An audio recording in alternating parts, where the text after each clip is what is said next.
So hi hello welcome back to motorcycle maniacs. இன்னைக்கு நம்ம எதை பற்றி பார்க்க போகிறோம்னு பார்த்தீங்கன்னா ஒரு 200cc to 400cc ஒரு 150ccலேருந்து 400cc வரைக்கும் கூட வச்சுக்கோங்க. அதுக்கான வண்டிங்களுக்கு வந்துட்டு நீங்கள் எக்ஸாஸ்ட் போடலாமா வேண்டாமான்னு சொல்லிட்டு ஒரு queries-ஆ வந்துட்டு நிறைய பேர் கேட்டிருந்தீங்க.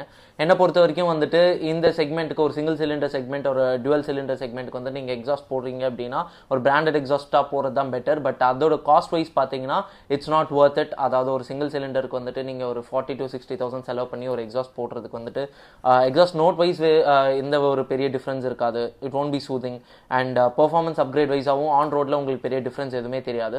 அண்ட் லோக்கல் எக்ஸாஸ்ட் பார்த்தீங்கன்னா நான் டெஃபினட்டாக வந்துட்டு லோக்கல் எக்ஸாஸ்ட் சஜஸ்டே பண்ண மாட்டேன். எதனாலனா உங்களோட இன்ஜின் லைஃப் வந்துட்டு கண்டிப்பாக டேமேஜ் ஆகும் and many more other aspects other. So இதை பொறுத்த வரைக்கும் பார்த்தீங்கன்னா ஒரு 150cc to 400cc செக்மெண்ட்டுக்கு வந்துட்டு நீங்கள் எக்ஸாஸ்டே போடாமல் ஸ்டாக்லேயே மெயின்டைன் பண்ணுறது பெட்டராக இருக்கும். So until then see you guys.